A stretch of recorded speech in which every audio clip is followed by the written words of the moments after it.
Alors, nous voyons contrôle en amont d'Acrobat. Donc, je vais vous montrer son accès.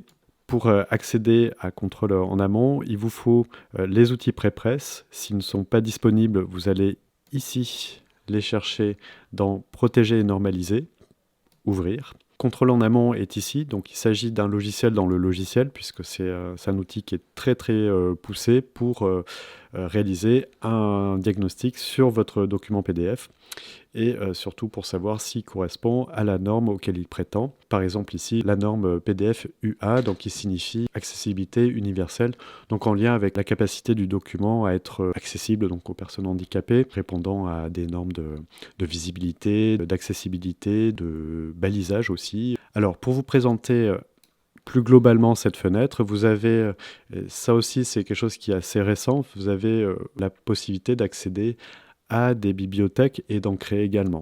Par défaut, vous serez probablement sur les indispensables qui va vous proposer différents profils en fait, de diagnostic en fait, sur votre document. Alors, je reviens sur celui que j'ai utilisé, c'est Norme PDF. J'insiste dessus simplement parce qu'il y a cette nouveauté ici, donc PDF UA, qui va vous permettre de lancer un diagnostic sur ce document. Donc vous avez, pour vous présenter ici, donc les bibliothèques, c'est ce que je vous ai montré. Vous avez la possibilité ici de gérer des bibliothèques, de les importer et d'en créer également. Donc ça, c'est le point de départ. Si vous créez vous-même vos propres contrôles en amont, vous pouvez commencer par créer une bibliothèque. C'est ce que je vais montrer ici.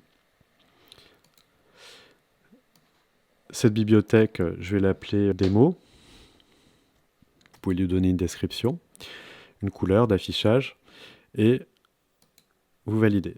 Alors pour créer un profil, vous pouvez aller ici dans Options et vous avez la possibilité de créer un profil.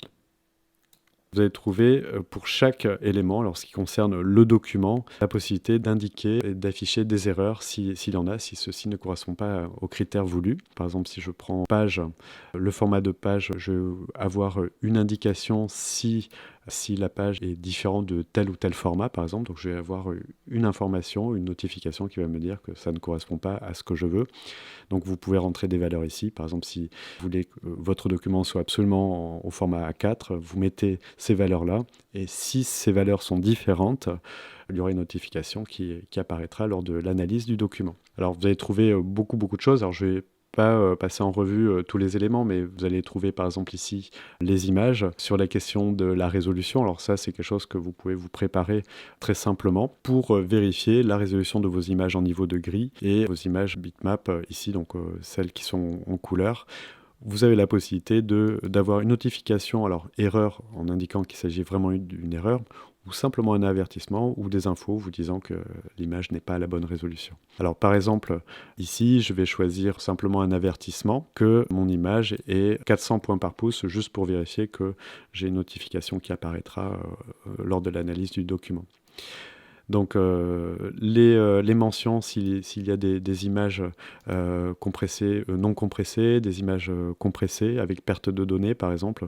Donc par exemple si vous vous retrouvez avec du JPEG dans des images, vous ne souhaitez pas que vos PDF contiennent des JPEG mais plutôt des images qui ont été compressées au format zip sans perte de qualité par exemple, eh bien vous pouvez amener ici un système d'avertissement, d'erreurs, d'infos pour ça.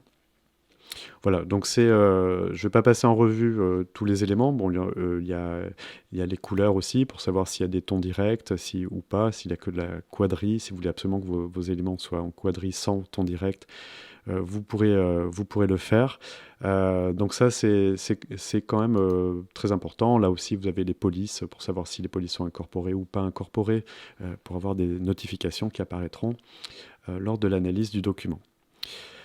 Je retrouve donc ce que je vous ai indiqué, c'était surtout pour montrer la façon de procéder. Donc on se crée éventuellement un élément de bibliothèque. Donc ça, c'est ma bibliothèque démo. Et à l'intérieur duquel j'ai rajouté un profil et que je peux ensuite lancer pour l'analyse ici.